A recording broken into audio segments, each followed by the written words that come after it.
20 वर्ष का नया बालक होगा, बड़े आर्त भाव से कह रहा था कि मेरी बड़ी दुर्दशा हो गई है, विक्षिप्त सा हो रहा हूं, मैंने ऐसी अपवित्र हस्तक्रिया की जिससे अपने ब्रह्मचर्य को नष्ट किया। आज हमारा जीवन ऐसा खोखला हो गया कि अंदर से अशांत, हर समय में बहुत कष्ट में रहता हूं, बहुत परेशान हूं, अब क्या करूं।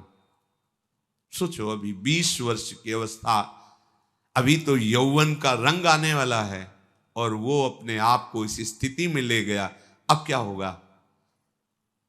बस किस हेतु से गया वो ऐसी स्थिति में। एक जनेंद्री ने फंसा लिया कि इसके घर्षण में सुख है, स्थिति क्या हुई, पूरे जीवन की नींव नष्ट कर दी। सुख का और तृप्ति का एकमात्र उपाय अध्यात्म है।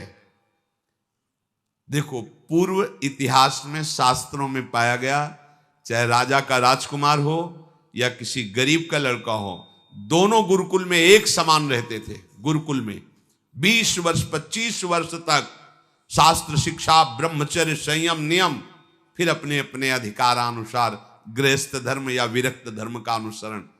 तो गृहस्थ में भी रहते हुए वो महात्मा ही रहते थे, क्योंकि उनकी नींव बन गई है। आज हम सुख की लालसा से अपने को ऐसा नष्ट किए दे रहे, पर सुख अध्यात्म में है, इस दुखद संसार के मार्ग में नहीं। तृप्ति का बोध अध्यात्म में मिलेगा, भोगों में नहीं। खुल के समझ लीजिए। नए नए बच्चे हैं, सर्च करते हैं तो उनको ऐसे सूत्र हमें दिखाए। जब ब्रह्मचर्य के विषय में चर्चा हुई थी तब वो साइड में ये लोग पढ़े लिखे दिखाए कि देखो ये क्या बोल रहे हैं। वो बोल रहे हैं जब तुम्हें कोई फ्रस्ट्रेशन दो क्या आवे तब आप ऐसा कर लो, बड़ी शांति मिलेगी और आपका खून बढ़ेगा।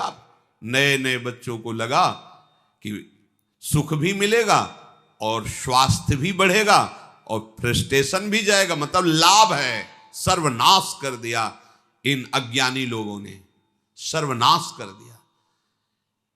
ये उन महात्माओं के वचन हैं जो जीवन में अनुभव किए हैं। जो विषयी पुरुष भोगों को सुख मानता है वो निर्णय कर सकता है जीवन उज्जवल कैसे बनेगा, बलवान कैसे बनेगा। बिना संयम के, बिना नियम के आज तक कोई बलवान बन पाया है। कैसी दुर्दशा बच्चों की हो रही। छोटे छोटे बच्चे जिनका भविष्य उज्जवल होना है, तेजस्वी होना है, जो हमारे देश के काम आवे, जो हमारे समाज के काम आवे, वो अपने शरीर की ऐसी दुर्दशा कर ली कि वो खुद जीने के लिए परेशान है। तुम्हारे समझ में नहीं है तो हमारे पास आते हैं तो बताते हैं नई नई अवस्था की क्या हुआ। सुख की खोज गलत जगह। अध्यात्म में सुख है, सच्ची मानिए। ब्रह्मचर्य एक वो महान आशीर्वाद है भगवान का। आपसे कोई और साधन न बनता हो, यदि ब्रह्मचर्य है, एक अपार शीतलता, कोई भी रोग तुम्हें परास्त नहीं कर सकता। सच्ची एक नवीन उत्साह, बुखार है, किडनी फेल है, दर्द है, एक नवीन उत्साह, एक नवीन बल तुम्हें कहीं झुकने नहीं देगा। सोचो, जिसके निकलने में तुम सुखानुभव करते हो उसको रोकने में कितना महान सुख होगा।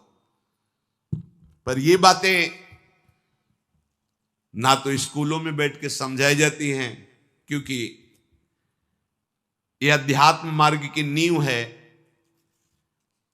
और आजकल सुविधाएं ऐसी बन गई, संसार के सुख का दर्शन, संसार के सुख का ही आकर्षण। तो छोटे छोटे बच्चे सब, अब ये आगे चलकर क्या इनकी जीवनी होगी।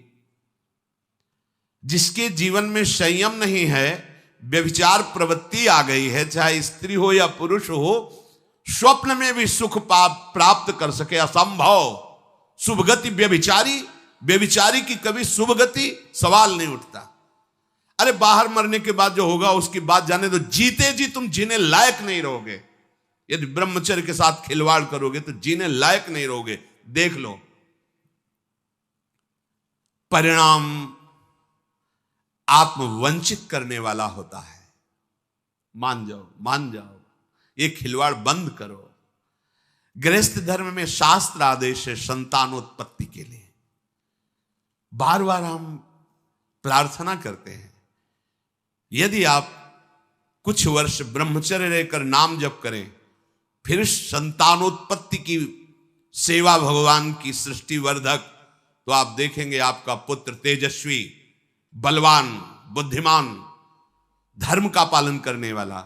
जब आप ही बेविचारी हैं तो आपकी संतान क्या होगी? आप ही धर्म भ्रष्ट हैं तो आप क्या प्रकट करेंगे? जहां मां की महिमा का वर्णन किया जाता है, पहला पद इस सृष्टि में सबसे बड़ा मां का है। एक सन्यासी भी जब मां को देखता है तो दंड सहित साष्टांग दंडवत करता है।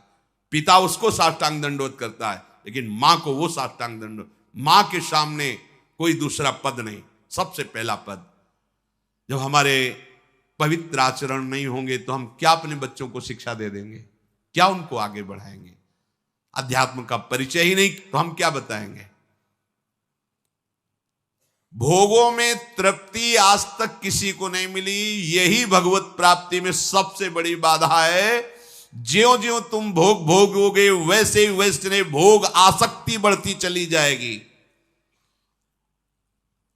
इसलिए संतों का अनुभव मान लो। विषयान विषवत त्यज्य, भोगों से डरो।